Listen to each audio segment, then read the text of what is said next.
No nii, tere kõigile, kell on saanud 11.30, hakkame vaikselt meie õpilasesinduse presidendi debatiga pihta. Ja need, kes on sööklaalal õpilased, palun ka tähelepanu, te küll sööte, aga kuulata saab sellegi poolest ja kaasa elada.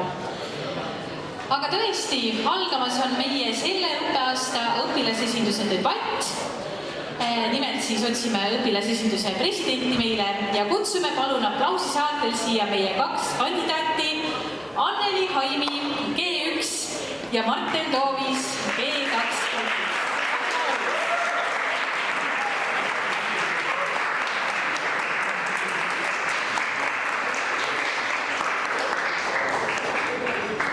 Nii ja põhjus, miks me teid siis täna üldse siia kutsunud oleme, on siis see, et me sooviksime natukene teie kohta rohkem teada saada. Et kes te olete, teie arvamused, teie väärtused, sest just see on see, mis on oluline, et me valiksime endale õige presidendi. Aga alustuseks siis tõesti, palun tutvustage ennast, kes te olete, kust te tulete ja miks te üldse täna siin olete. Anneli.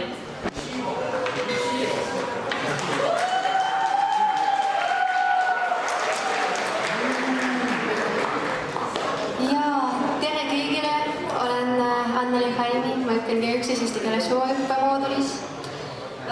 Olen Kohtla-Järve noortevolikogu aktiivgrupi liige, olen lahke, sõbralik, aktiivne, nii. Mulle meeldib klavist hoolida, mulle meeldib joonistada, laulda, klavit mängida.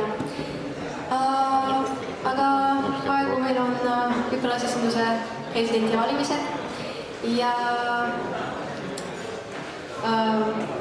arvan, et saabin õpilasesinduse presidenti rolli, sest suhtun oma töös alati vastutustundlikkus.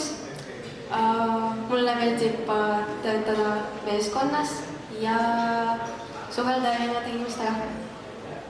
Midagi aitäh sulle. Ja Marten, sama küsimus sulle. Kes sa oled, kus sa tuled ja miks sa täna siin oled? Mina olen Marten, ma olen G2 digisüsteemide õpilane ja samuti G2 digisüsteemide klassivanem. Samuti olen ma õpilasesinduse liidu avaliku poliitika aktivist. Ma karakteriseerin ennast kui suhtlejana, sest mulle väga meeldivad inimesed ja üleüldse igasugune suhtlemine. Öeldes kokkuvõtlikult on jäppar. Ja ma soovin saada õpilased presidendiks, sest ma olen juba aastaga kogenud, milline see õpilasesinduse töö tegelikult on. Ja ma saan võtta ette, kuidas see inimeste tehti, ja siis nüüd veel paremini seda teha. Mina väärtustan koolis, et igal õpilasel oleks hea olla, kõik on õiglane ja et kõigil oleks väga tore koolis käia. Aitäh sulle, Marten. Aga Anneli, mis sa arvad, mis on sinu meelest üldse õpilasesinduse presidendi roll ja ülesanded meie koolis? Õpilasesinduse presidendi roll on minu jaoks väga tähtis ja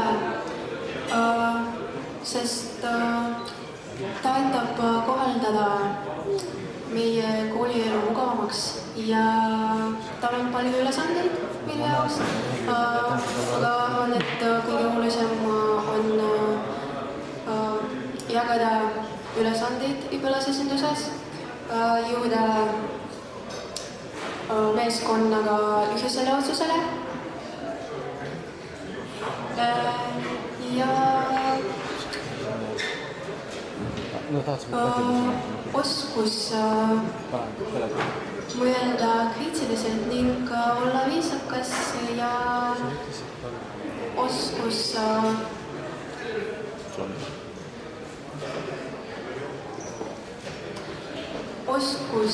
leida kompromisse. Suurepärane, aitäh sulle. Ja Marten, sina juba eelmisel aastal oled kõike seda elu näinud, oled olnud meie kooli õpilasesinduses.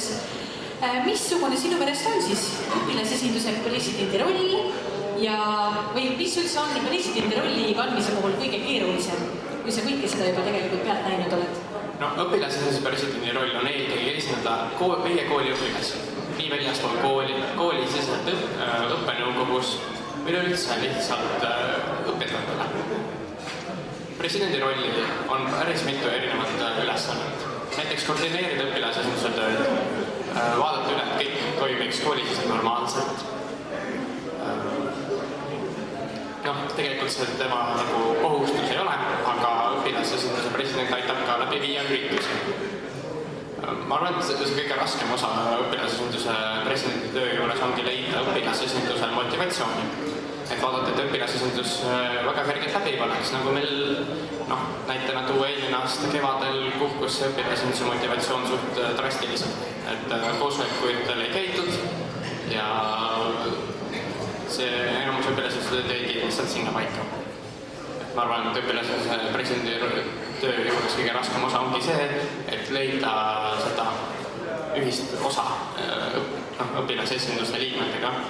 Et siis keegi välja ei paneks ja kõik saaksid läbi aasta teha hästi suure kirega oma tööd. Aga nüüd küsimus teile mõlemale. Mis te arvate, mis on sinu enda kõige suurem tugevus ja samamoodi kõige suurim nõrkus liidrina või juhina? Või teie siis, kui tuleksite ka õpilasesinduse president? Nagu liidrina olen minu tugevad küljed on vastutustundlikkus, enesekindlus, oskus töötada meeskonnas, õiglus ja empaatia teiste suhtes, aga nõrkus võib olla emotsionaalsus, aga minu jaoks see pole probleem, sest me oleme kõik inimesed ja praegu ma olen ärline ja see pole probleem, kõik on korras. Martin, kuidas sinuga lood on? Ma võin oma kõige suuremaks tugevuseks tuua välja selle, et mulle meeldib inimestega tööd teha ja ma saan sellega väga hästi hakkama. Ma suudan arvestada teistega, ma saan aru, mis on normi piirid, et ma ei saada tähtsaid kirju välja kell 2:30 ja sellist asju. Muidugi ma olen ka enesekindel, hästi ennast juhtiv ja julge. Ja minu kõige suurem nõrkus, see tegelikult ei kõla väga nõrkusega, on see, et ma olen hästi abivalmis ja tihti ma olen liiga abivalmis ja aitan inimesi üle. Et suurim nõrkus võib samal ajal olla ka tegelikult väike tugevus, on ju. Missugused on teie mõlema 3 põhiväärtust elus? Põhiväärtused? Jah. Koolis võib olla aktiivne töö meeskonnas.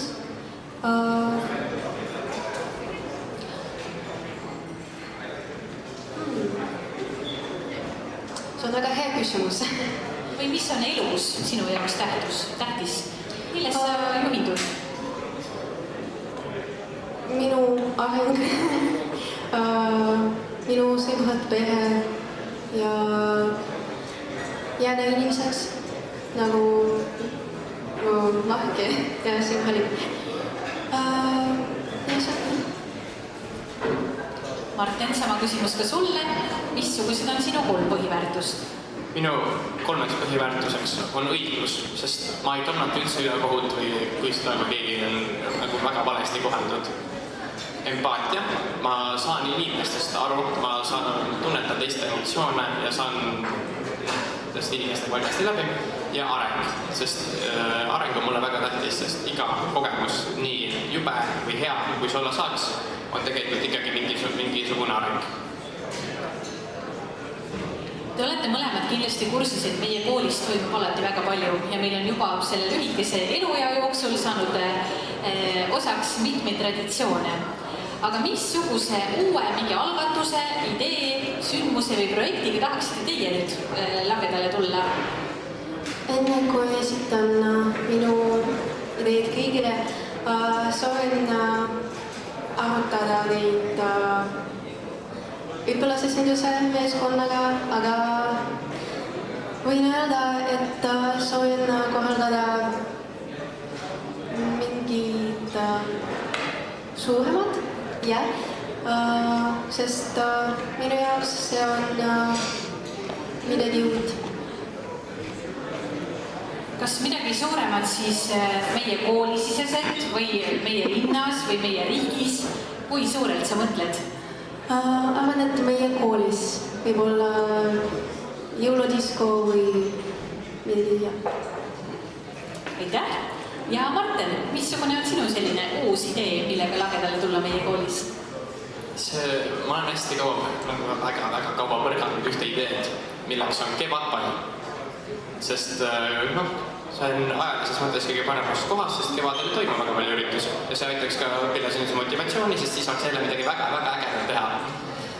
Kevadpalli saaks teha meie koolisiseselt või näiteks on varem ka tehtud abiturientide palli. Ehk 100 päeva enne eksamit kokku kutsuda Ida-Virumaa või üldse maakonna abiturientid ühele suurele õhtule, mida nad kunagi ei unusta. Nii, aga presidendi olukord üldse või roll on tegelikult väga spontaanne. Alati võib midagi juhtuda. Sul võib olla väga konkreetne kava plaanis, aga juhtub midagi sinust mitte olenevatel põhjustel ja sa pead kõik väga jooksvalt ümber mõtlema. Ja mina toon teile mõlemale ühe olukorra ja vaatame, kuidas te nüüd selle olukorra lahendamisega väga ootamatult mis te sellega ette võtate. Anneli, kõigepealt küsimus sulle. Olete õpilasesindusel terve meeskonnaga ette valmistanud suure noortekonverentsi meie koolis. Ja peaesinejaks tuleb meile tuntud Alika Millova. Aga tund aega enne seda, kui kogu konverents pihta hakkab, helistab sulle Alika ja ütleb, et tal purunes tee peal rehv. Ja ütleb, et tõenäoliselt ta tunni aja pärast kindlasti jõua, et vähemalt 2 tundi läheb ära. Mis sa teed? Kuidas sa käitud? Väga hea küsimus. Kõige oluline on sellises olukorras on rahulikus jääda. Ja võib-olla ma võin leida talle asendaja, kui see on võimalik, võib-olla kui see on gümnaasiumis, võib-olla noorteorkester või meie kooliorkester ja suuremate ürituste soovin kutsuda mitu esinejat, sest kui keegi puudub, külalised ikkagi jääksivad rahule. Aitäh! Ja Marten, olukord sulle. Praegu meil on ka tegelikult käsil kooli kodukorra muutmine ja olukord ongi siis selline, et kooli kodukorra muudatust on juba tegelikult pikalt arutatud ja selle on heaks kiitnud nii kooli juhtkond, hoolekogu, õpetaja ja ka sina tegelikult leiad, et tegemist on väga heade ja oluliste otsustega. Ka õpilasesinduse liikmed ja kõik siis teie tiim kiidab kõik need otsused heaks. Küll aga hiljem kooli peal, kui sa jalutad, kuuled sa mitmed koolikaaslastelt rahulolematust kõikide nende muudatuste pärast. Kuidas sa presidendina sellises olukorras käitusid? Olukord on väga hea, selle olukorrast. Siis tuleb võtta kokku, koguda kõik info kokku, et kas tõesti päriselt me tegime midagi, mis ei sobi õpilaskoguna. Ja siis, kui me oleme kõik info kokku saanud, küsida näiteks, et mis need ei sobi, miks ei sobi, kas tuleb kuidagi lahendada. Ja siis küsida laiemalt kooliperelt ka, äkki see on näiteks 2 probleem või äkki on juba päris mitme probleem. Kui see on päris mitme probleem, kogume kokku ja esitame juhtkonnale ja hoolekogule ja kõikidele nende eelmainitutele jälle kes kodukorra muudatusettepaneku, sest õpilastele see ei sobinud ja kuna me kõik oleme õpilased ja me oleme õpilase esindus, tuleb olla juba õpilaste eest väljas. Siis tuleb ka kaitsta seda, mida õpilased on tundnud. Tuua näiteks eelmine aasta tegelesime hästi pikalt selles telefonide keeluga, mis me koolis kehtestati. Ja siis lõpuks ma arvan, et me kõik teame, kuidas see nüüd välja tuli. Aitäh! Ja minu poolt tegelikult teile viimane küsimus, enne kui me jõuame ka publiku küsimusteni. Palun võtke ühe lausega kokku, miks just sina peaksid olema meie kooli järgmine õpilasesinduse president? Ma soovin õpilasesinduse presidenti rolli, sest mul on palju häid omadusi ja oskusi. Olen õiglus ja aktiivne. Ma ei sea end teisest kõrgemale ja ei pinguta näida parem, kui ma olen. Kõik me oleme inimesed ja ainult ma soovin proovida. Aitäh ja Marten! miks peaks just sinust saama meie kooli järgmine õpilasesinduse president? Nagu ma oma kandidatuurkirjas välja tõin, seisan mina õpilaste eest, et koolielu oleks õiglane, sest väga halb on kuulda, kui mõni õpilane mõnda õpilast on õpetaja poolt kiusatud või midagi sarnast. Mina luban, et sellised olukorrad ei jää unarusse, vaid nendega tegeletakse kohe ja väga tähtsa. Suur aitäh teile minu poolt. Kas kellelgi publikust on tekkinud küsimusi, mida meie kandidaatide käest küsida?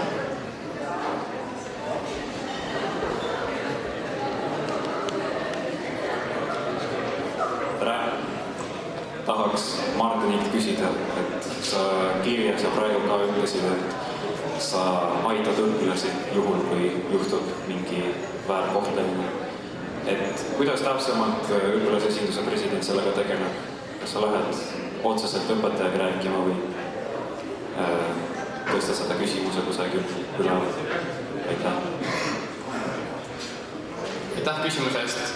No seda tuleb võtta niimoodi, et kõigepealt tuleb mõlemad osapooled ära kuulata ja siis tuleb otsus langetada. Aga kuna õpilasesindust otseselt õpetajate eest ei vastuta, tuleb pöörduda kas õppetööjuhi poole ja siis eelmise aasta näitel võtsime, kus ühte õpilast survestati laenu võtma õpilaselt, et saaks minna ja välja töövihiku.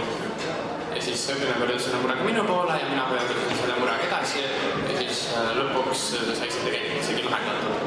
Aga kui õpilane ei olekski minu poole pöördunud kunagi, siis ta olekski jäänud selle probleemiga oma eesti keele klassi. Kas on veel küsimusi tekkinud?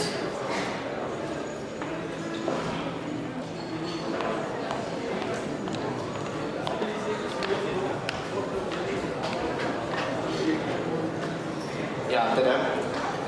Küsimus Martinile. Martin, sa rääkisid, et motiveeritus on õpilasesinduses tähtis ja mina küsin vastu, kas sa ise tundsid, et olid eelmine aasta motiveeritud õpilasesinduses kaasa lööma?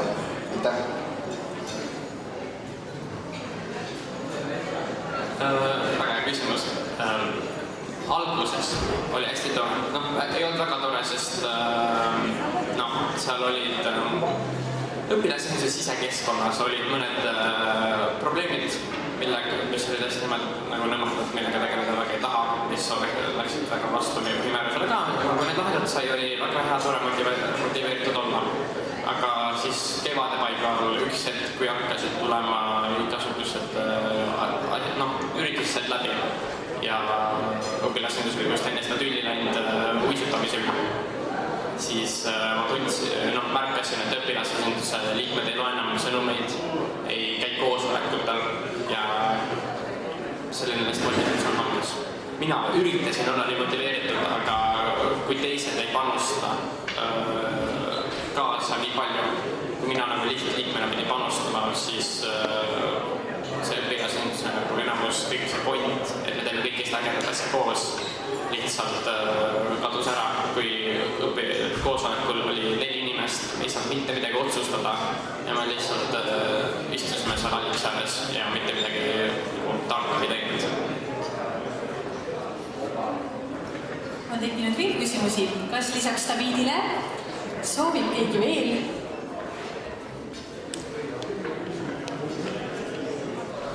Tere. Siis küsimus arvatavasti mõlemale, et ikkagi jäi arusaamatuks, et kui õpilasesindusel ongi motivatsioon langeb, et kuidas siis õpilasesinduse president peaks tegutsema, et seda tõsta või siis kuidas kõik, aitäh.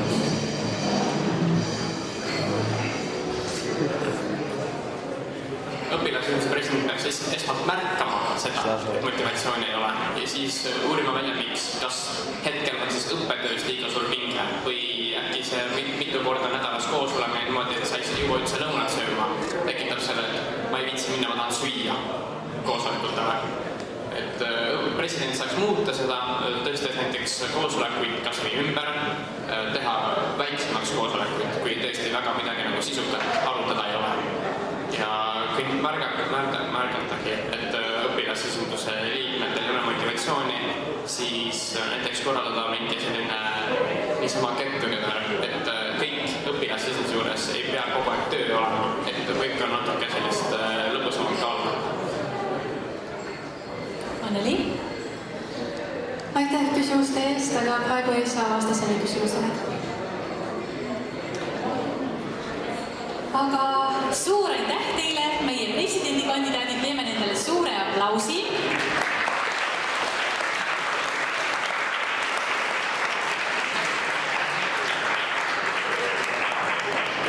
Ja samuti minu poolt suur aitäh ka meie kooliperele, kes seda kõike kuulas. Ja nüüd on teil aega täpselt 10 minutit, et kõigepealt oma mõtetest teha enda valik. Ja juba kell 12 avatakse stuudiumi registreerimise all siis hääletus. Hääletada saab meie 2 kandidaadi poolt.